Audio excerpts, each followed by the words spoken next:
From the Clark Ford Studio in Oxford, Mississippi, MBW Digital proudly presents the Oxford Exxon Podcast. I'd say thanks for tuning in, but why am I going to give you a round of applause for something you're supposed to do, to be frank? And now, here are your hosts, Chase Parham. And broadcast school has really paid off. And Neal McCready. I deserve to be on TV.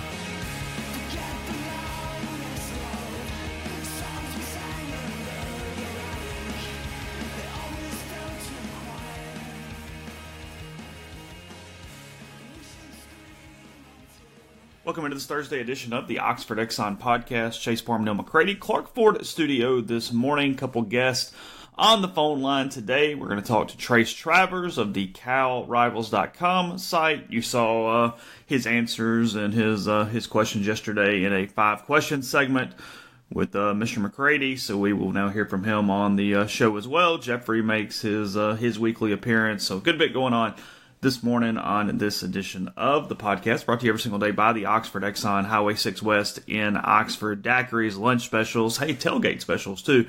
Remember, you can get a couple of racks of ribs, 3 slabs of ribs at discounted prices for tailgates this weekend. Got an early kick, maybe you want to do it afterwards. So either way, you can get that there at the Oxford Exxon, as well as get great gas prices courtesy of the Mobile Rewards Program, the Speed Pass Plus app, and much more. And again, coming to you from the Clark Ford Studio. We are Clark Ford's in Amory, Mississippi, 662-257-1900. Call the number. Tell Corey what Ford product you're looking for. He'll send you a quote within 15 minutes in business hours. It's that simple. It's right to the bottom line. There's no hassle. There's no haggle. You just get a quote. The rest is up to you. You can use it as a baseline for yourself moving forward and shop it around, or you can do what I've done several times and what I will do the next time as well, and that's hop into a Clark Ford. You'll love the deal. You'll love the vehicle. You'll love the service. Corey wants to be your car guy. He wants to be your truck guy long after you make your purchase and drive off the lot. He'll prove it to you. 662-257-1900. So, let's see.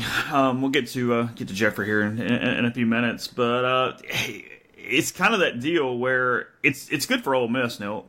It's been a pretty quiet week. Braylon Sanders practiced again yesterday. He's full go. Everybody's healthy. Storylines are interesting throughout seasons, and it's one of those deals where we probably have one once the game is over, but it sort of has felt like 2 weeks of not really much of a storyline because there's nothing going on with this team necessarily. There's no huge drama. Everybody's healthy. They've just kind of got to play a game and see where it goes from there. They just play football. Yeah. There's not a lot of drama around his program. People say, well, there's no interest. That's not true. It's just they're just quiet. They go to work. That's what they do. They're a pretty young team, especially on one side of the ball, and they get up and go to work and go home. That's what they do, and it's a big game. Zach and I taped a Soft Verbal podcast last night, and we talked a little bit about this. It's a big game. The people that are making this out to be a litmus test game, I know what that's about. It's an agenda, and it's anger, and it's a lot of it, frankly, is justified. But from a football team standpoint, it's an important game if you're talking about postseason. If you're talking about a program, just don't know that it's the litmus test that people are making it out to be. And I know what people mean when they say it, and I do know that it sets in motion a loss Saturday, especially a lackluster loss, sets in motion a scenario where, frankly, there aren't many people in the stadium and forces people to start talking about difficult decisions. But unless you know something I don't know, Chase, I don't think the machinations are going to be in place to even consider that, even if things went terribly bad. And frankly, I don't think things are going to go terribly bad. No, it doesn't feel like all the wheels are running off or anything like that. That's not the case. I mean, it's Ole Miss is playing a lot of interesting football games. I was very interested going into the Arkansas game, very interested going into the Cal game. I'll be very interested going into the Vanderbilt game in 2 weeks. It'll be interesting when they go to Missouri. It'll be interesting when A&M comes here. I don't know that they can win those games, but Missouri and A&M, obviously. Yeah, I do think they've made some progress. I know last week looked weird on the field, but look around the country. Last week looked weird on the field for a bunch of teams.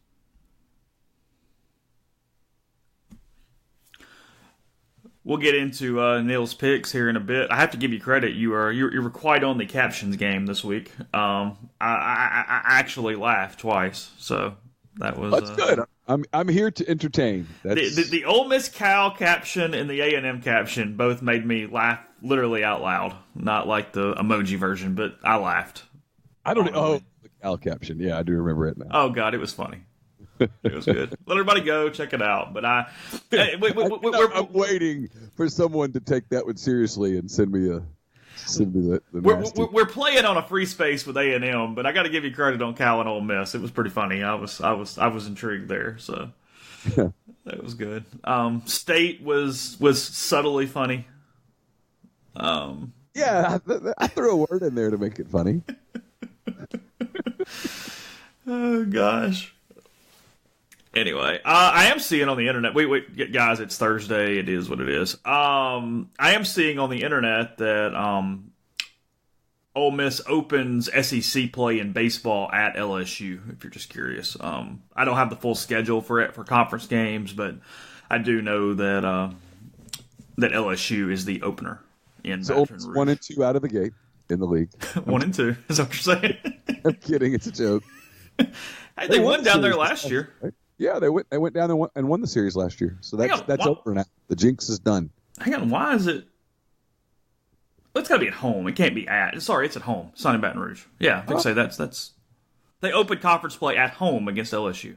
So they're 2-1 to open the conference. Yeah, right, exactly. Also, we know that the only game I've got for Ole Miss is May 1st to 3rd. They're at Georgia. Those are the only two SEC series I'm aware of.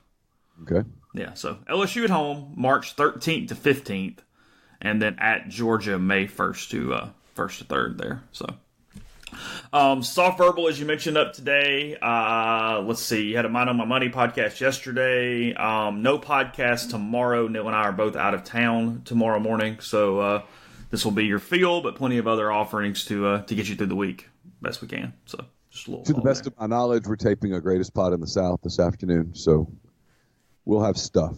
To the best of your knowledge, you're not 100% sure? I'm never 100% sure. Sometimes I'm a hostage to Jay's mood. Mood or schedule? Mood. Okay. Just not really in the mood to do it? It's got to be slightly intoxicated to do it and isn't there yet? No, he's one of those people, and there's a lot of these people. He's one of those people. One of those people. Go ahead. Well, I'm not this way. I'm not knocking. I have many flaws. This isn't one. If something else is going on, he has a hard time like multitasking or putting something aside just for an hour and let's do the show and then you can go back to it.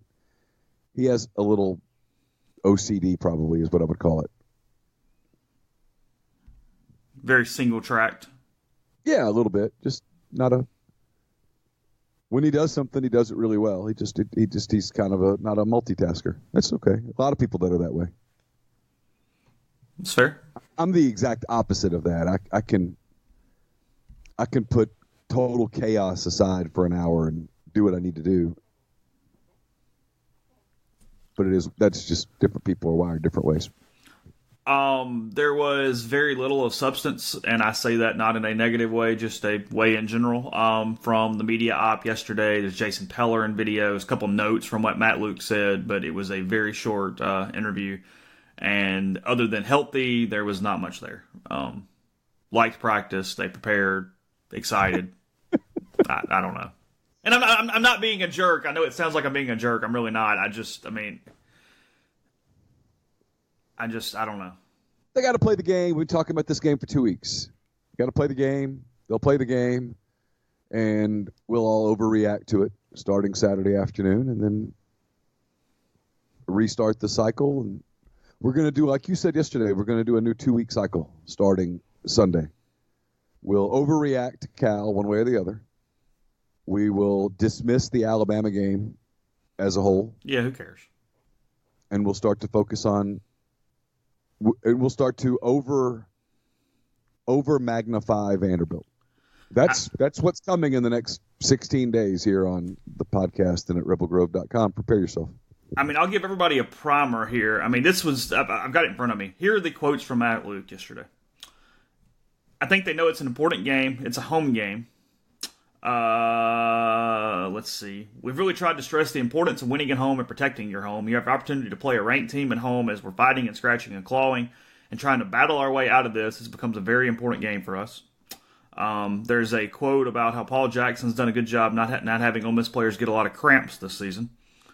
Just talk about preparation. Everybody's going to want to play good on Saturday, but you got to put the work in on Tuesday, Wednesday, Thursday, take care of your bodies. We got an early kickoff.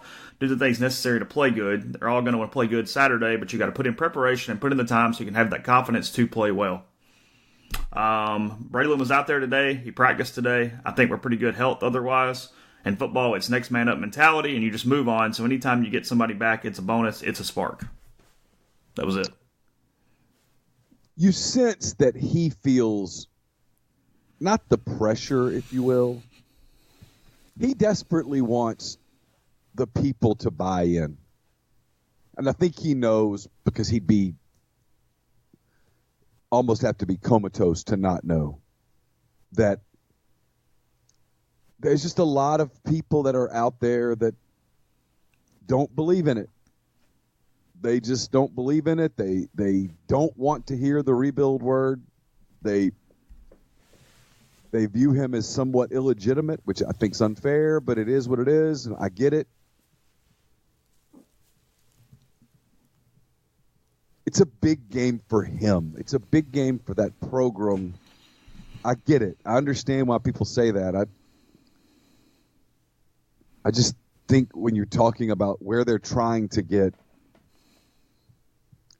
I find it somewhat disingenuous to overhype a September game against a non-league opponent.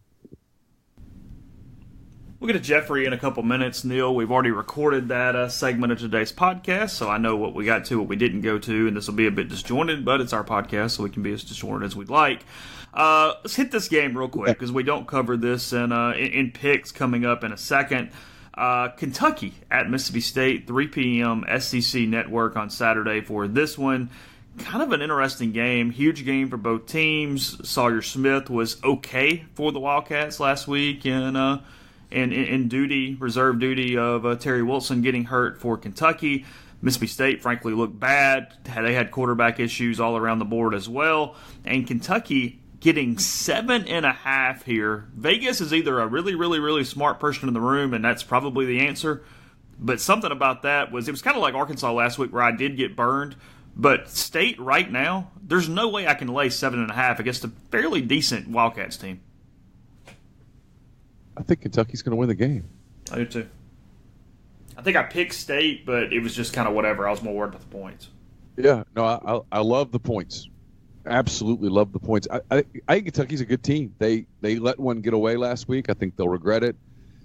That being said, his teams are really steady. He does not get enough credit for the coaching job that he does. His teams are real steady. They're good on defense, not great, but they're good. They're not. They're fundamentally sound. They've got some players. They're really solid on defense, and on offense, they can consistently run the football. They're pretty good up front.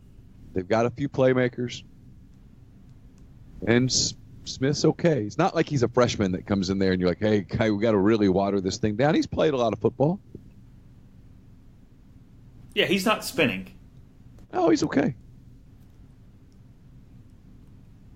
What do you like in Columbia this week? South Carolina plus 9.5, 3 p.m. SEC Network at Missouri. Weird game. I thought the line's too big. Carolina probably will play with a little more confidence, I'm guessing, because they did okay against Bama. They were in the game for a lot of the game. And, they'll go to Missouri, and two teams that are that close together geographically like that in the SEC East, a lot of bad boys. Sharing a town, really. Yeah, it's crazy. West Columbia and East Columbia, just right there, just separated by a border wall. It's feels like a high school game, and that's district game. Yeah, throw out the record books. I think Missouri wins. I'm holding that Wyoming game against Missouri more than I probably should, and I kind of wonder if Helinski's better than Bentley. Well, look, Bentley was the toast of the town 2 years ago. He looked like he was on a great progression, and he just stopped progressing. If anything, he got a little worse. He did not keep improving after his sophomore season. It was bad. I know he barely played and he got hurt, so this is not fair to him whatsoever, but I was looking at all those Pro Football Focus numbers. He was dead last in everything. Well, he's a gutty kid, and everybody likes him, and he plays hard, and he's a smart kid, and he's a coach's kid, and all that stuff. He was right there in Opelika, and Auburn said, nah. The Helinski kid could have gone to a lot of places. I mean, we spend a lot of time, deservedly so. His family, in fact, was in Oxford earlier this week. We spend a lot of time talking about the tragedy involving his older brother, as we should. So all that out of the way. He got recruited by everybody. Ole Miss? Yeah, lots of people. I mean, he probably had 30 at a minimum D1 offers.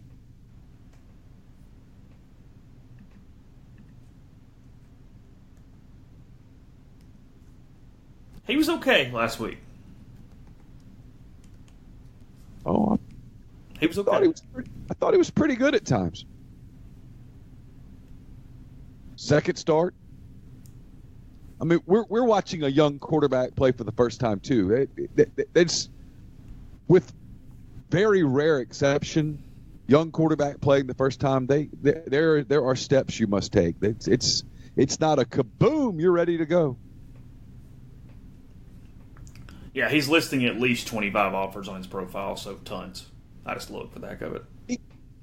He was one of those kids who basically... He was 45 nationally. I mean, hell, it was 6.0 4-star. He wanted to go. Yeah, he's good. I mean, that was a get for South Carolina. Dan Werner, his head recruiter. Dan Werner, you said? Yeah, it was. Oh, interesting. Yeah. Almost makes you wonder, like, what would happen if Dan Werner had actually been given some keys. Well, he was at the end of 15 and operated okay. I guess. It's fine. I guess they look competent following that Memphis loss when you turned it over. Interesting. Yeah. I know sample sizes and such, but yeah. Yeah. No, I don't want to disparage anybody. Yeah.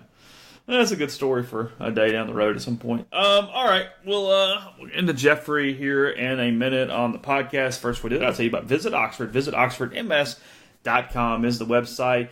It is a game weekend, so head on over to the events page, see everything going on this week. Thacker Mountain Radio Hours tonight, All Square Books 6 to 7:30. You got public double-decker bus tours 3 to 4 p.m. every Friday afternoon for home football games. You got Live on the Lawn tomorrow at the University Museum. And much, much more. So find out where to eat, where to stay, what to do, and more. Bookmark it. Keep it close. Visit OxfordMS.com/events. We're also brought to you by Grenada Nissan. If you're in the market for a Nissan vehicle, Grenada Nissan's the place to go. They've got a complete selection of new and previously owned Nissan vehicles. Go in, test drive one today. Tell them that you heard about it on the podcast, rebelgrove.com. You'll get Rebel savings on top of the already great deals at Grenada Nissan. It's GrenadaNissanUSA.com. We're also brought to you by Splinter Creek. It's a gated conservation community located 8 miles southwest of Oxford, 75 minutes from the Memphis airport. SplinterCreekMS.com. 601-898-2772 is the number you call. Schedule a tour this weekend with Tom Smith, Land and Home Agents. You'll be glad you checked it out. It's beautiful land.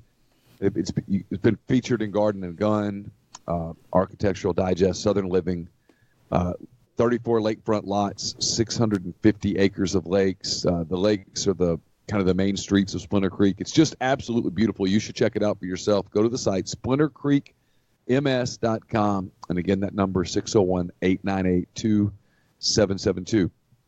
If you're coming in this weekend and you need to stock up your cooler, highly recommend Jackson Beer Company. They've got 10 beer taps for sampling, and growler fill would be perfect for the Grove. You can mix your own pack of beers from the single shelf, more than 350 beers to choose from. Ask about their Kegs to Go program. Join their text program, JBEER. Text that to 51660. They're located at 1801 Jackson Avenue West in Oxford, 662-638-3642. We're brought to you by Blue Delta Jeans. Been telling you for a while, if you're coming in this weekend, you want to get fitted, you want to make an appointment, send them an email. Simple as that. info@bluedeltajeans.com to book an appointment or a private fitting. They're the official jean of the USA Ryder Cup team. Been telling you for a while that they're perfect for golf tournaments and stuff. This partnership makes it just absolutely an ideal product to bring to your golf club for tournaments and events. And the Gino is out in the open now.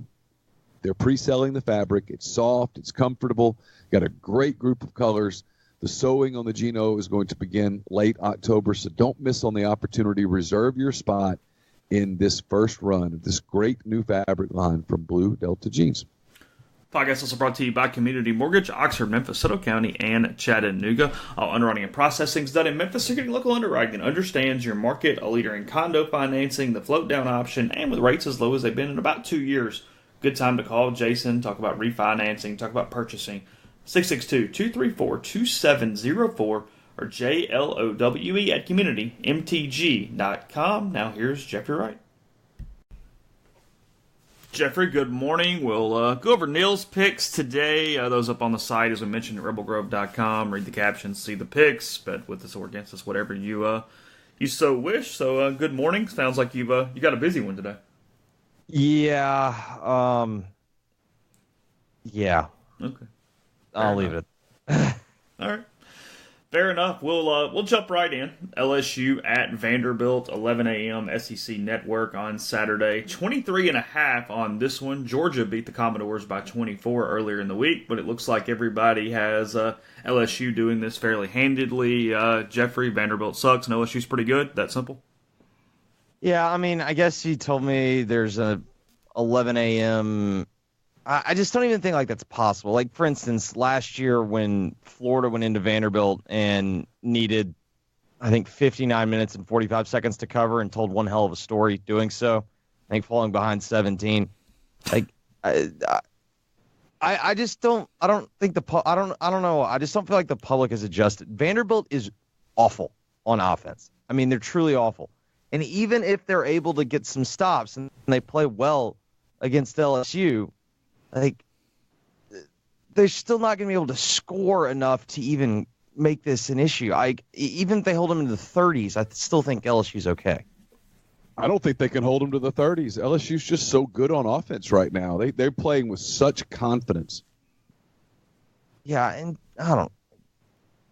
Having watched 3 or 2 Vanderbilt offensive games, they're abysmal. Oh, they're bad. Like, there's nothing fun to watch about. Like, they're really bad at the 2 spots that make an offense look really bad. They're bad on the offensive line, and their quarterback sucks. It turns out if you have to go to Ball State to get your signal caller, that was probably a pretty good indication that you shouldn't expect them to light up the scoreboard. Are they playing the other kid a little bit too, or is it just that kid? They played him in the Purdue game, but think about this. Even if the other kid maybe does some stuff well, they're fairly indistinguishable because there wasn't a great clamoring to play the other kid. You know what I mean? Yeah, Purdue. Like, at least with Arkansas, like, there were people that were sitting there going, "Why are we playing Ben Hicks?" Like, there wasn't really with Vanderbilt, there wasn't the head scratching. Like, I think everyone kind of knew, yeah, we missed Kyle Shermer. Purdue put up 42 on them. Vanderbilt did score 24, but 42-24 for the Boilermakers earlier this year. So, anyway, 11 a.m. for that one. Vanderbilt's Vanderbilt's fine on defense, but they're not. Their offense is so bad that people think that they're like, a top 10 defense, which is not the case either. Like, you can move the ball on them. Another 11 a.m. game, Tennessee plus 14 at number 9 Florida, 11 a.m. ESPN. This is just too many points for me. I don't know why. I know Tennessee sucks. I get they lost to BYU and Georgia State, but something about Florida doesn't feel blowout here. So I really like the points. Jeffrey, you've taken the Gators to cover. Well, but I even threw it out there. Like, I don't know. There's something about this line that just, I'm with you. I was thinking, okay, points, but then I started thinking, I was like, I'd rather bet on Florida, especially Garantano's been shaky this year, and especially with that defensive front, like, I'd much rather bet on Florida and then watch Tennessee backdoor cover than sit there and realize, like, oh, Tennessee can't move the ball on offense, and this game's over with at half. Neal, you have the Gators by 10, I believe. Yeah, I got Florida winning. I'm not sold on Florida. I've watched them. They should have lost Saturday. I know they should have lost, but also they should. I'd like to know if there was an understanding that the Gators were going to be playing Felipe Franks. Kellen Mond situation when Jimbo got to Texas A&M, where Jimbo found out that Kellen was his quarterback. Oh, it makes a lot of sense. That happens. It's the problem when you when the network gets a player for you. The player has you by the short ones if he wants to. Did y'all happen to catch Dan's the little, the on-field post-game interview that he did with ESPN after that game? No, help, fill me in.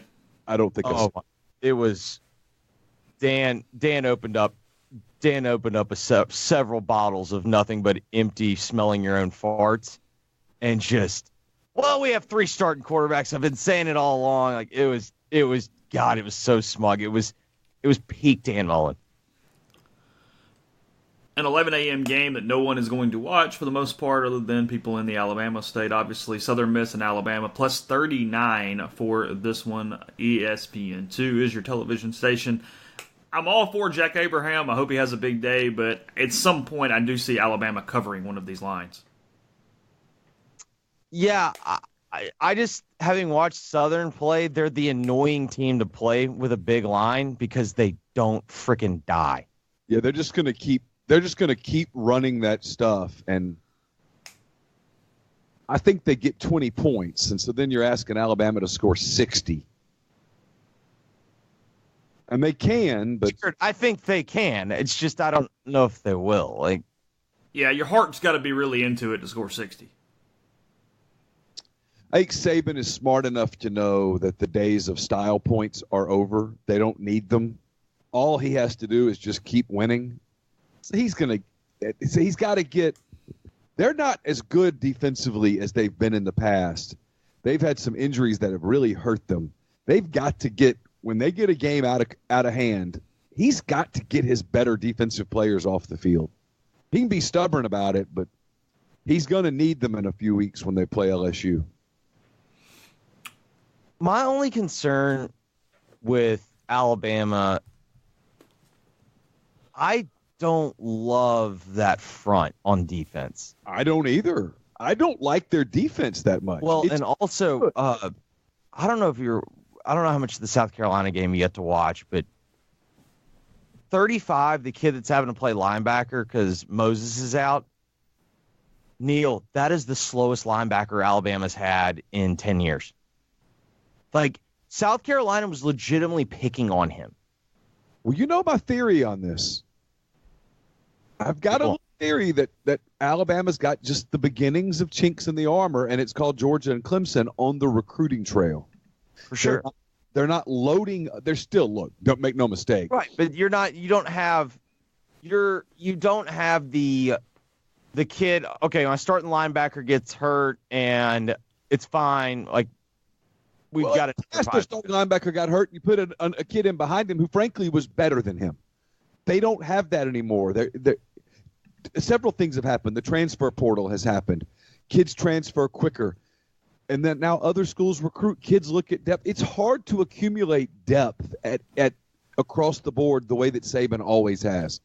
And now that Georgia's invested and Clemson is, such a fine academic institution that everybody wants to go there, the deal has changed. I just don't – they're very good. They're national championship good. They could win the whole thing. Their margin for error is different than it's been in the past. Yeah, but I would also argue they're better on offense than they were last year. Well, I don't run the whole BS. They can't run the ball. Yeah, who cares? They have the top 2 picks in the draft. Yeah, Tua is better than he was last year. Yeah, that's fair. We'll move on. And I'm saying this now. I don't care. I can piss off whoever I want. Whatever. I'm going to the grave on this. The people that are Trevor Lawrence is the greatest player of a generation, and wow, what a talent. I'm dead serious. I think most of that started with people were sick of the whole Tua, and so anyone and everyone were looking for things. If you watch Trevor Lawrence and Tua play in games back to back, like Saturday was a perfect example. Tua plays at 2:30. Lawrence played the 7:00 game. If you're really telling me that you think Lawrence is the better pro prospect when that kid is so laissez-faire with the ball, he's not wildly accurate, but because he can chunk it up in a bunch of one-on-ones, like I don't. It drives me insane. I just feel like I spend so much of my day arguing with people that don't even watch football. You know what happens, right? We got to move to some other games. But you know how this works. They play 1 or 2 games, and the media goes crazy on those games, and there is no changing. There's absolutely no changing a narrative with the national media. Once a narrative has been established, it's established, and there's no changing. And that was the other thing. In the national title game, I'm not saying Lawrence was that Lawrence was like some scrub. Like, I'm not saying that. He clearly is a big, strong, physical kid. He's got a good arm. But I was way more impressed with Clemson's wide receivers than I was with Lawrence. Like, Lawrence was throwing a ton of outside passes. It was a bunch of one-on-ones. And then Clemson's receivers absolutely murdered Alabama's DBs. Yeah. Jeffrey, Neal, and I have talked about it all week, so I'll let you open it up, even though it appears you don't have much of a feel either. Cal and Ole Miss, 11 a.m., a pick'em on ESPNU. Yeah, I went with Ole Miss, and honestly, it was essentially just a blind pick, not from a perspective of I haven't seen either team. My gut says Cal. Like, I don't really trust Ole Miss's offense. I really don't trust Matt Corral. And defensively, like, I do think while Cal's so bad on offense that Ole Miss, you can basically just kind of run. I think Ole Miss has shown that while they have to sell out to stop the run, you can still run it a little bit on them. But this line is just, it immediately went straight to Ole Miss. If you look at like the money split, it's like 60% of bets, but like 90% of money on Ole Miss. And to me, like, that just screams the right bet is Ole Miss. And when you have an unranked team playing a team ranked in the 20s, the cover rate is insanely high for the unranked team. I'm going to bounce around a little bit, some games of interest instead of going straight down the line. Number 7, Notre Dame, plus 13.5 at number 3, Georgia, 7 p.m. That's a CBS game. And we're all thinking somewhat of a rout here for the Bulldogs. Yeah, pray for old Notre Dame. Like, I've seen Ian Book play quarterback. This feels very similar to me to the Alabama LSU line last year, where I didn't really care what the number was. I know the team I want to bet on. Neal, you think Georgia's as good or better than the other two in the SEC right now? Yeah, I think they're the best team in the league. Honestly, my gut feeling right now is that Alabama's the third best team in the league. Okay, I agree. The most complete team is Georgia, but I think they have the third quarterback of the other three. I agree with that. I just don't think the fall off is look, it's a big fall off from Tua and Burrow to him. But the way that they coach him, they don't ask him to do everything, and they can do other things, and their defense is far and away the best defense in the league. It's not even close. I do agree that they certainly are a more complete football team, but the one thing that would concern me is if they got into I don't think they can get into a shootout with the other two and win. I don't think they can either, but I don't think they'll have to. I don't think either Alabama or LSU could score at will against them. Maybe I'm wrong. I might be really overestimating Georgia. I watch them and they look machine-like to me. They're You think they look like the Alabamas of 10 through 12 those years? Yeah, they're so good on defense that as long as they don't give it up on offense, and they really don't. No, and they can run it just about whenever they want. They're really good up front. They can run the ball. They have good backs. They have depth in the backfield. They have talented receivers. And he's okay. He's okay. Not bad, not great, okay. Jeffrey, I want to get to one more game before we got to go, but real quickly, where are you falling on the over-under for the Ole Miss game? Ole Miss is going under, I think, 6 in a row. Cal's going under 5 in a row, but it's only 41.5. Yeah. That's a stay away, isn't it? No, that's a challenge accepted. Take that under. Under 41? Oh, yeah. Chase, you watched Ole Miss's offense? I know, but 41 in college football scares the hell out of me. No. Don't do that. Have you watched Ole Miss's offense? 3 times, yes. Is there anything that says, oh, they can light it up? No, Cal's the best defense they played. No, not yet. And let me let you in on a little secret about Cal's offense. It's awful. They had multiple drives against Washington. Multiple drives that were negative yardage drives that resulted in punts, and they won the game. 4 of them. They're bad. Yeah. This is the people that last week that were screaming, I can't take the Michigan State, Arizona State under. Well, have you watched either team? Yes, you can. They can't score. Yeah, Michigan State is a historically bad offense right now. Corral has to play his very best game so far for Ole Miss to have a legitimate chance. Jacob Eason couldn't throw it on him, and Jacob Eason's a significantly better passer than Matt Corral. Yeah, Corral's have to go to other receivers. He's going to have to go to the other side of the field. He's going to have to go through progressions. It's the reason I picked Cal.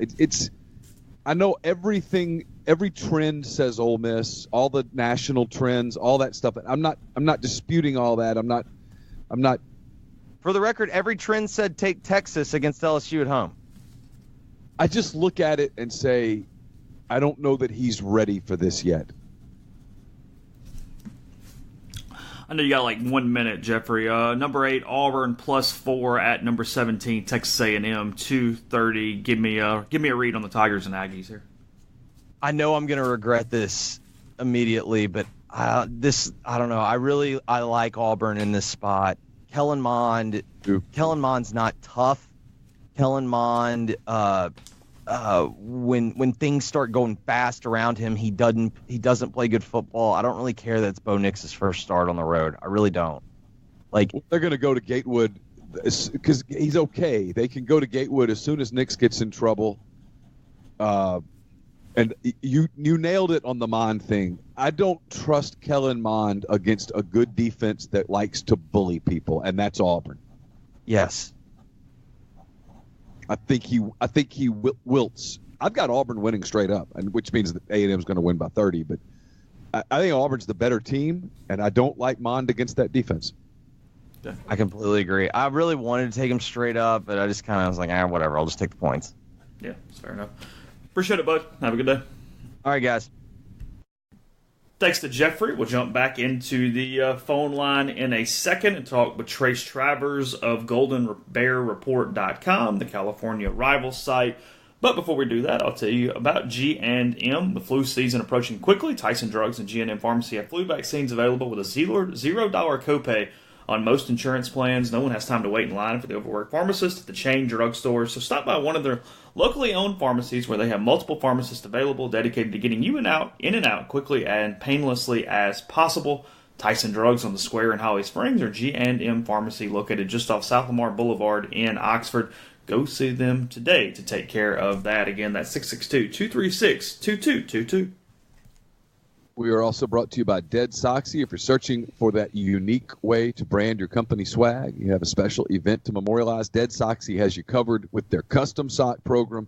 Click on the custom socks link. They'll walk you through the entire process, from the complimentary digital mock-up before your order is placed to delivery logistics and even custom packaging. Dead Soxy is your place to create a gift they will use time. And again, with all-inclusive pricing, no upcharges or fine print, the custom sock design process is as simple as it gets. Head over to deadsoxy.com, DEADSOXY.com. Remember, you can still save 30% on general orders with the promo code Rebel Grove. And as always, stay Soxy. We've been talking about picks. The picks are sponsored by Southern Craft Stove and Tap, located off Highway 7 and Sisk Avenue. Southern Craft Stove and Tap places an emphasis on food and atmosphere, mixing the quality of fine dining with a come-as-you-are environment, featuring 30 craft beers and offering a high-quality selection of cuisine and libations. Southern Craft Stove and Tap has you covered for any occasion. Join them for lunch, dinner, Sunday brunch, or have your favorites catered out. Catering orders placed online currently receive $25 off any order totaling $100 or more. So avoid the chaos of parking on the square. Head over and experience carefully crafted dishes with your favorite Southern ingredients. It's Southern Craft Stove and Tap, Highway 7 and Sisk Avenue in Oxford. Also brought to you by Pinnacle Trust based in Madison, Mississippi. They've got clients in more than 20 states, advisors in multiple states as well. Founded in 1997, Pinnacle Trust provides detailed, specialized investment management, financial planning, retirement planning for individuals and businesses, and much more. At Pinnacle Trust, investing is treated like a commodity. Decisions are made using objective information and research, not emotions. So regardless of your level of wealth, Pinnacle Trust will sit down with you, listen to your goals, study your expenses, and put forth a comprehensive, detailed financial and retirement plan that's built just for you. It's pintrust.com, PINN trust.com. Mention you heard about Pinnacle Trust on the podcast. You'll get 10% off your first year's fee. And we're brought to you by the Westin Jackson. My mailbag was published yesterday. It is sponsored by the Westin Jackson. Westin Jackson, a Marriott property in downtown Jackson, home to Soul Spa and also home to Estelle Wine Bar and Bistro. If you're passing through Jackson on business, if you are in Jackson for several days for business, if you're just wanting to spend a relaxing weekend at in Jackson, kind of hanging out, just recharging the battery, be a perfect place to stay. The Westin Jackson, again, home to Soul Spa, home to Estelle Wine Bar and Bistro there in downtown Jackson. Now we'll jump back on with Trace Travers of GoldenBearReport.com. Trace, welcome into the podcast. Really appreciate you taking some time. Let's start with this. We'll get into a lot of big picture, small picture stuff in a minute, but I'll just start here. I pulled it up on your site on Sunday morning early. Justin Wilcox's comments following Cal's win over North Texas, and when he talked injuries and health and things, it took a while. He had a lot of names. What's kind of the latest there as we tape this on late Tuesday afternoon for what the Bears look like before they get ready to head this way? He said last night at practice that he expects everyone to be as healthy as they can be and probably back for this game. He's not really one to talk about injuries, so I can't really say too much. I expect a guy like Valentino Daltoso, who will start at left tackle if he's healthy, to be back. I expect Tevin Paul to be back. I'm a little shaky on Cam Good. He pulled a hamstring in the third quarter against North Texas. I think he'll be back, and his backup, Ben Hawk-Schreider, should be back as well. Chris Brown is the one that I'm worried about, or at least if I were the Cal staff, I would be worried about, because if he can't go, there isn't too much in the way of proven production behind him at running back. But he's a big, tough kid. I expect him to at least make the trip and probably be a game-time decision. Yeah, he's got, as I pull up the stats, he's got 65 carries, 324 yards, a couple of touchdowns, 108 yards a game. Marcel Dancy is I assume healthy. He's got 23 carries, I should say, 132 yards, 5.7, 2 touchdowns. I know he played a big role in Cal's win over Washington. But if Brown couldn't go, is there someone they plug in there? Do they give a lot of those carries to Dancy, or do they shake it up offensively a little bit?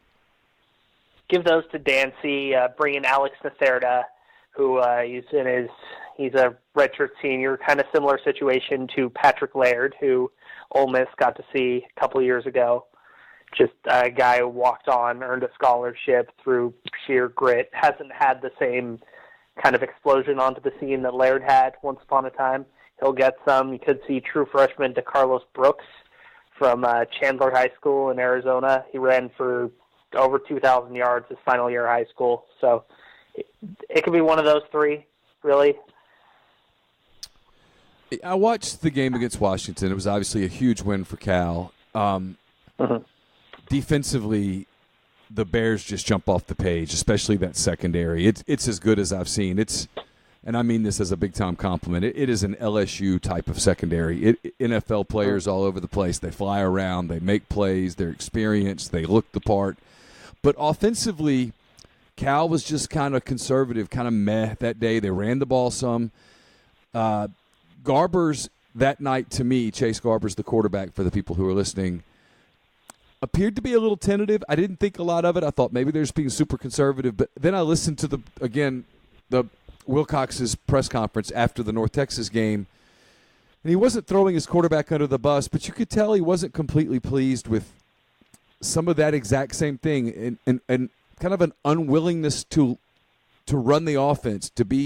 He seems tentative. He seems concerned with his quarterback play. You watch them every week. What do you think of Garbers? What do you think of the possibility of there being a shakeup at that position? I will say that a lot of what Washington does on defense is meant to cut down what quarterbacks see and do. And Jimmy Lake up there, I think he's the co-DC up in Washington. He's produced a bunch of first-round talent, especially in the defensive backfield. So that was a game that was kind of tough for them to get going throwing-wise. Plus, they had just lost their left tackle for the season earlier that week, and were playing a former walk-on at left tackle. As Daltoso, who I mentioned earlier, he went out after, I think, 13 snaps in that game and hasn't played since. But the North Texas game was a bit of a, wake-up call for Garbers, who he struggled. He didn't get the ball out quick enough. There were open receivers. That's something that Cal didn't have last year, was guys getting open as well as they have this year. And they've improved in that, but Garbers, who, in my view, during fall camp, he made a jump as a downfield passer. Something has snapped in his mind. This is my opinion. I am in no way an expert on the psychological processes of quarterbacks, but he is tentative. You are right in saying so. He was always quick to run last year. He scrambled more than any other Pac-12 quarterback, and that's kind of carried into this year. He's gotten faster, I will give him that, but doing what he did, I think he ran the ball 18 times last week. Only 5 of those were designed runs. So running that often, it's not sustainable. He's either going to get hurt or he's going to fumble at some point. The numbers just aren't there for that. and it doesn't make for a functional Cal offense when teams can load up against the run, load up against Brown, and put 7 or 8 men in the box, especially against an offensive line that has lost 2 of their starters already who are projected going into the season. I know that the UCLA transfer, we've talked about this a little bit. There's a chance that there's a chance he's eligible this week. What are you hearing there? Yeah. Are they trying to keep that under wraps? Or what's going on with that? They're trying to keep it under wraps. I asked Justin Wilcox last night, hey, is Devon Monster eligible? I'd heard elsewhere that there's a high likelihood that he is eligible this week, and Justin Wilcox basically gave no comment, as he is apt to do. But that said, they have made quarterback changes before in game. Most famous, I guess infamously, would be in the Cheez-It Bowl when they changed quarterbacks in the second half, and that only led to more interceptions. So they're willing to do it. It's just a matter if they will. I will say this, Garbers beat Monster in the offseason quarterback competition pretty handily, I thought. Just Monster wasn't ready for one reason or another, and I don't know how much a month has changed things, because the backup's always going to be the most attractive option when a guy is struggling, like Garbers is now. But his Monster's body of work is 2 games 2 years ago for a UCLA team that admittedly wasn't great, but he produced.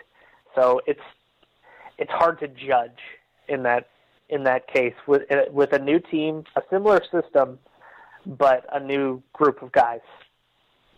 You've seen Justin Wilcox's tenure there. I think he's established a brand at Cal, which he came in and said, "Hey, we're going to be physical on both sides of the ball. We're going to be kind of almost a workman-like program." Those are not his words; they're mine. And he's kind of accomplished that. Yet, my guess is when they look at the film of Ole Miss, they're going to see the last 6 quarters. Nick Starkel for Arkansas, and then the kid for Southeastern Louisiana, who both had success in the air. They both had success vertically, and the coaching in them is going to say, "Hey, let's go after those corners. Let's go after those safeties on seams and verticals." In past Cal games, when the passing game pass defense has been the weakness for the other defense, has Cal attacked it, or are they stubbornly sort of doing their thing? Funny thing is, North Texas last week, they got torn apart by SMU and Shane Buechele, the Texas transfer. Yeah. But they, one thing I saw that the Cal offense tried to do was max protect, run some play action, try and get some of the deep routes going early. Some of it worked. They drew, I think, 3 pass interference calls on deep routes, and there has been a more concerted effort to throw the ball downfield this year. So they will try to do that if that's what they've seen on film, which you've said it. You've seen a lot more Ole Miss football this year than I have. I've watched through the Arkansas game, and I was impressed by the run defense that Ole Miss has put together so far. But if they're going to try and go vertical, they have a lot of vertical sets that they've kind of been working on. One thing that offensive coordinator Bo Baldwin's tried to do in the offseason, I kind of call it a Washington State type offense with Washington style formations, which means that they're going to run the 4 verticals, they're going to run the mesh plays, but they're not going to do it straight 10 personnel 4 wide every time. They're going to run it with a bunch of different formations and motions and just stuff to play with the defense's eyes a bit. It hasn't worked too much, and some of that is on Garbers for struggling to, keep his eyes downfield, not just tuck and run at the first sign of adversity. Part of it's on the fact that their line is relatively inexperienced at this point. But at a certain point, something's got to give. Took a break in our talk with Trace to tell you about Master Cuts Lawn and Landscape Premium Lawn Care. They're out in northern Mississippi. but a lot more as well. As you know by now, custom playgrounds, retaining walls, pool decks, outdoor living spaces with paver patios, forestry mulching, and much more to patch your dream backyard easier than you think with MasterCuts. You can find them online at gomastercuts.com or get a free quote at 662-607-7773. Again, that's gomastercuts.com. Podcast is also brought to you by John Edwards of Regency Travel Incorporated in Memphis. Thinking about that golf trip with the guys you'll never forget, maybe an anniversary trip she'll never forget. Whether you're dreamed of playing St. Andrews or sitting at a cafe in Paris, talk to John Edwards before you try to do it yourself. He's part of Virtuoso. It's a worldwide network of travel partners that allows John to supply his clients with added values and unique benefits that are simply not available to other travelers. What you do is you get in touch with John. You tell him, here's what I want to do. This is the trip of a lifetime that I want to create. Here's my budget. These are my parameters. And then you do nothing. He does the rest. He'll give you a lot of options that you won't find on your own. And you don't have to live anywhere near Memphis to take advantage of his services. 901-494-3387 or jedwards@regencytravel.net. First-time clients save $50 off their first booked trip just by telling John you heard about Regency Travel on the podcast. We're also brought to you by Harry Alexander. Harry is an Oxford-based RE/MAX Legacy Realty agent. He's a big part of Savannah Square. It's a new 9-acre development, 0.7 of a mile from the Oxford downtown square, conveniently located east of North Lamar, just a short stroll from the Midtown Shopping Center. There are various properties homes at Savannah Square that are in different stages of development. If you would like to check those out this weekend, you're coming up for the Cal game, get in touch with Harry. He'll be out there on Friday afternoon. He'd love to show you some of those. He'll show you the model home at 215 William Street as well. You can send him get on his site, savannahsquareoxford.com or harryalexander.com, or give him a call or a text, 662-801-5621. That defense, I know it kind of starts with Evan Weaver, but it's a veteran group. What is it about them that has made them as good as they are, especially – well, really, they're a pretty balanced group. They just don't give much up. Yeah, they do. I will say that the run game, just on defense, it hasn't been their strong point. They do all right in it. Weaver's a big reason why they don't do any worse with it, because he puts out a lot of fires for the group. But it's a veteran group.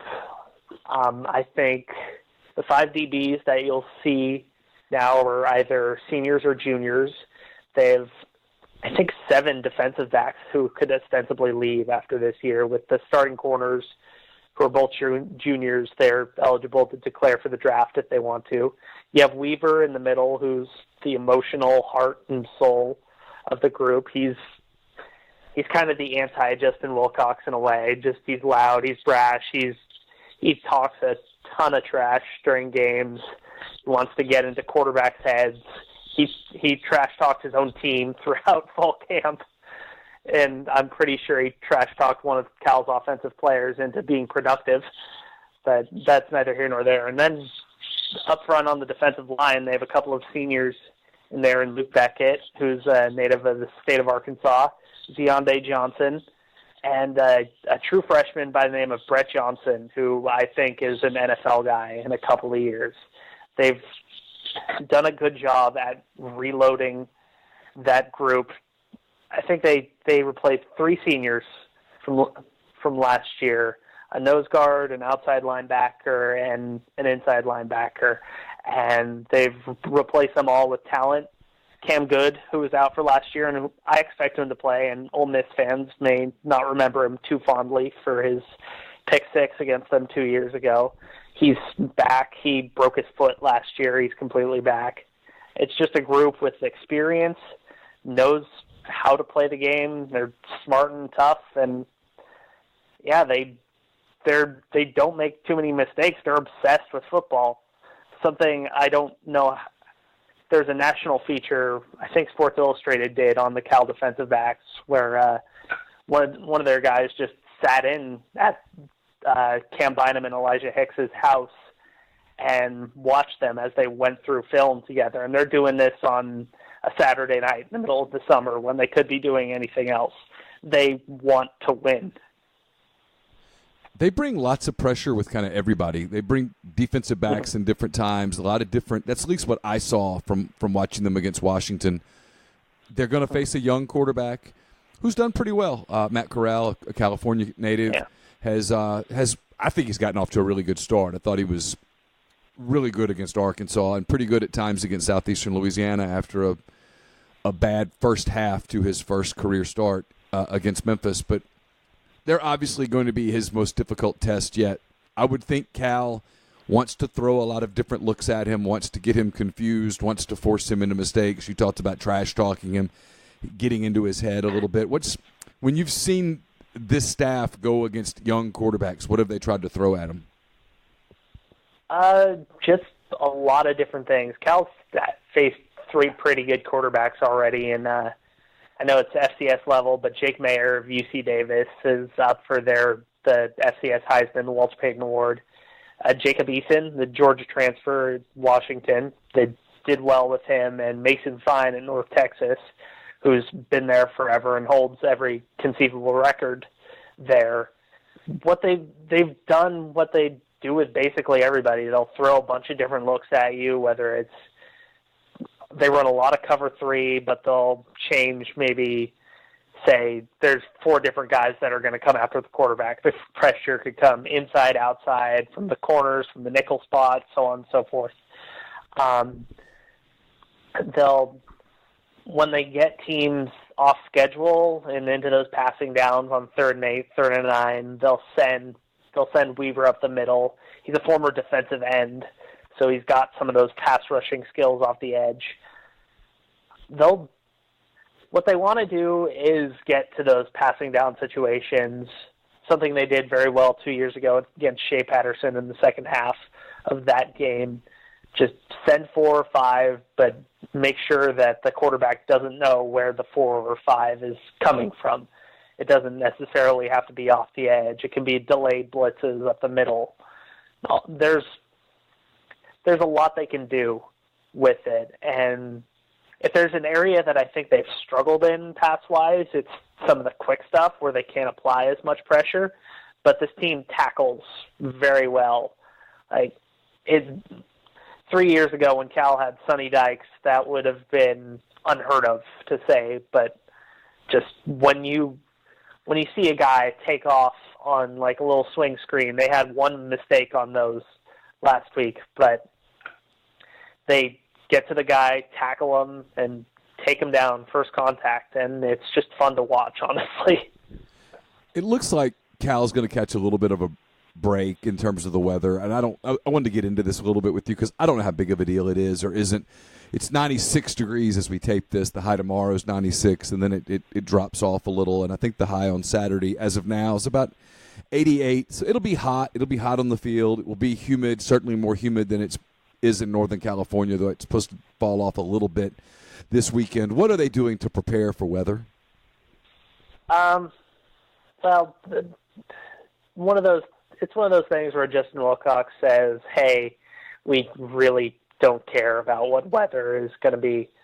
It has been warm here. I think it was in the 80s over the weekend. Maybe the humidity is not similar, but it was warmer over the weekend. They're used to some warm at the very least, not southern warm, but I've read some stuff that says the humidity is going to be similar to what it's been here for the past week. One thing a couple of guys are doing, Cam Bynum and Elijah Hicks, they said it wasn't explicitly for this, but they've been wearing full sweatsuits under their pads during practice, kind of make it more difficult for themselves. So when you get in conditions like this, it'll be easier. And some of the other players have started following suit in that regard. And they talked about hydration, staying as hydrated as possible. They had something similar against North Carolina 2 years ago when they had the 9 a.m. Pacific time start in Chapel Hill there. So they're not exactly saying that, hey, we're doing this, this, and this to prepare, but it's part of their routine where, you hydrate, you make it tough on yourself by putting yourself in similar conditions, that whole sort of thing. Yeah, I've never bought the whole time of the day matters to kids. They're kids. They're just going to play. I guess the early morning, it's a 9 o'clock start on the West Coast. They're coming over a day early, right, Cal? Mm-hmm. They are leaving Thursday morning. So they'll have a little time to acclimate. You won't get completely acclimated to it, but I don't anticipate that being a big deal at all. At the end of the day, that's part of the game. So yeah, I mean, I didn't think that cost Ole Miss when they went out there 2 years ago. I didn't think playing what was, because that game started at, it would have been about 9:30 p.m. Right? Central Time, if I remember correctly. Yes. Yeah, I didn't think that mattered. I didn't think that had anything to do with why Ole Miss lost the game. In terms of how big of a game this is, I think it's a critical game for Ole Miss, a critical game for Matt Luke in a lot of different ways. It's obviously not some must-win game for Cal or whatnot, but they're nationally ranked. They have some momentum going now. They're on the national radar to a degree. What would a win over an SEC team mean for that program right now? In Justin Wilcox's first 2 years, he's started 3-0, and then each time they proceeded to lose their next 3 games. A win would mean that they're not repeating the patterns of the last couple of years, where they last year it was a similar situation where they got ranked and they had a big night game against Oregon and then got smacked back down to the turf. And I think in 2017, they were also 3-0 going to Oregon, and they got smacked in that game as well. But it just represents that, hey, this team has taken the next step because they want to win their division. They want to win the Pac-12. They want to win bowl games, which they still haven't done yet. And it's all a part of taking that next step. You have you and I exchanged 5 questions. This will be up on both of our sites probably by the time people hear this. Neither one of us asked each other for a prediction, and I do ours on Thursday, so I'll make mine. I still haven't even decided. Which way are you leaning? If you had to pick it today, which way are you leaning? It's tough. It's tough, honestly. I have a lot of trepidation just because of how Chase Garbers played last week. And if the offense will be able to, produce anything against an Ole Miss team that's been very good against the run, which when teams have gone big against Cal, they've struggled. I also know that Cal's defense, they come to play, and Justin Wilcox he's 8-0 in non-conference games so far during his Cal tenure. So it's honestly a toss-up, and Vegas, when they released the initial line, I believe it's moved in Ole Miss's favor since, had it as a pickup. And I'll be honest with you, I think it's just going to be a low-scoring game. I'd predict something like 14-13. I'm not sure who wins at this point, but I don't know. We do a lot of predicting here, and I'm not sure how much of it we can actually predict at this point. Yeah, I love the under. I'll say that. I feel confident in the under. I think the over-under is like 47.5, which is a low number, and I still love the under in this game. Yeah, pick the under. That's my only recommendation to everyone.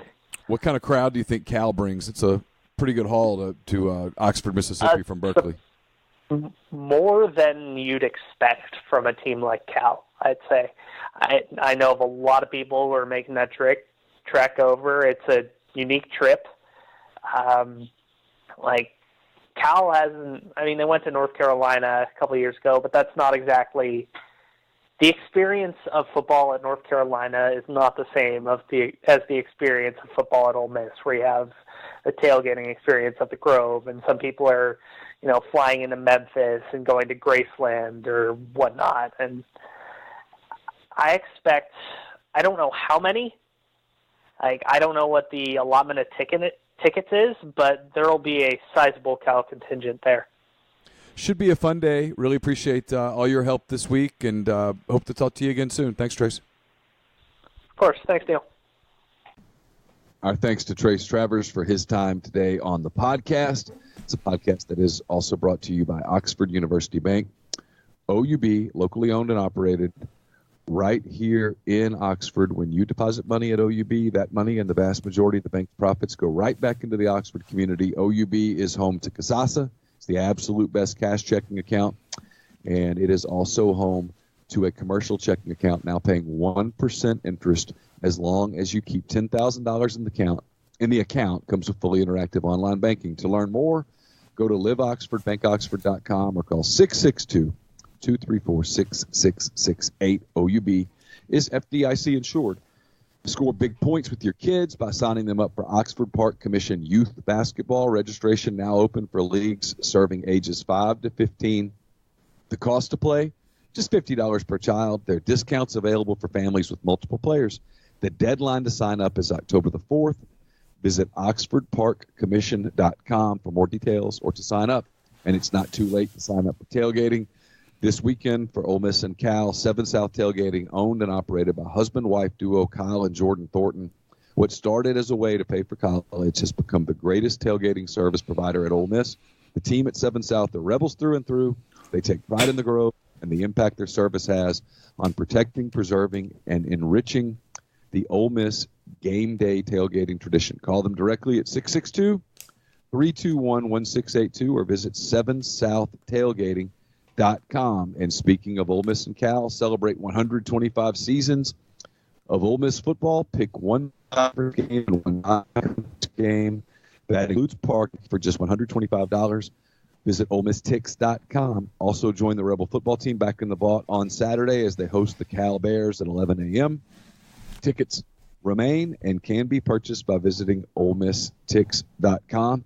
The Ole Miss hoops season just around the corner. Don't miss any of the action of Coach Yo's women's team and Coach Kermit Davis's men's team this season in the pavilion. For tickets, visit OleMissTix.com. And the Ole Miss soccer team begins SEC play at home on Friday as they take on the Missouri Tigers at 7 p.m. Admission is free, so bring the family out and enjoy Rebel soccer. Ole Miss has, speaking of basketball, an official visitor in this weekend, 2020 wing. Samson, got a last name pronunciation for me here, Mr. Oh, no, I'm not bailing you out. Go for it. Rutsensev? It's a good guess. It's as good as mine. You okay there? We'll go with that. I'm just calling him Samson. Sam. It might just be called Sam by the end, but I'm willing to go Samson. He has a Final Four of Florida, Ole Miss, Illinois, and Stanford. He's a big, tall wing. 6'7". He is 6'7", 6'8", can really shoot it. Out of Chattanooga. Yeah. Hamilton Heights. I mean, I've got questions for him. Do you? Yeah. I'm ask him, you still pissed off at Rocky? Because I bet he is. Ooh. He was born in probably like 2002, Neal. Wouldn't you love to talk to a Russian about Rocky IV? If it changed everything. Like, how did it make you feel? Did you cheer? Did you catch yourself? Are you one of the ones in the arena? Yeah. No, he can really shoot it, man. He's a good player. They love him. I think it's Ole Miss, Florida. It's one of those deals where Mike White might be recruiting so well that he doesn't have room for him. Ole Miss absolutely has room. I know people say, but Neal, you said that they're full. They'll make room. They will make room. The numbers work out. It'll all work out. Yeah. Just saying. Numbers work out. Well, I did this on the Soft Verbal, so I'll do the very abbreviated version of it now. There are only 200 minutes. One ball. And one ball. But 200 minutes. And so next season, if you start parceling the minutes, right? Schuler gets 30. Tyree gets a bunch. C gets 30. I just ate up 90 of the 200 minutes. Henson gets 25. Buffin gets 25. Well, now I just ate up 140 of the 200 minutes. Crowley gets 25 to 30. You think he gets that many? Yeah. Okay. Hunter gets 20. We're about done. going to be some unhappy people. That's just how it works. Mm-hmm. And that's not even considering if they changed their mind on Sean at some point. Yeah, that's assuming a red shirt for Sean Robinson. Yeah. 200 minutes. That's it. Mm-hmm. It's interesting. It's finite. Yeah. 5 dudes, 40 minutes, 200. Yeah. So not everybody can be happy. He can't make everybody happy. Not that he wants to, but he can't. Even if he wanted to. Going to play his best players. They're going to play. The main guys are going to play 28 to 31, 32 minutes. That's just how it works. And so you're going to be some people that are unhappy. Soft Verbal will be up again here in a bit, maybe by the time you even hear this, so you'll have that as well. Remember, no show from us tomorrow, but we'll have coverage of Ole Miss and Cal, 11 o'clock Saturday morning from Vaught Hemingway Stadium. So hang in with us. Go check out the site at rebelgrove.com, and we'll talk to you again soon.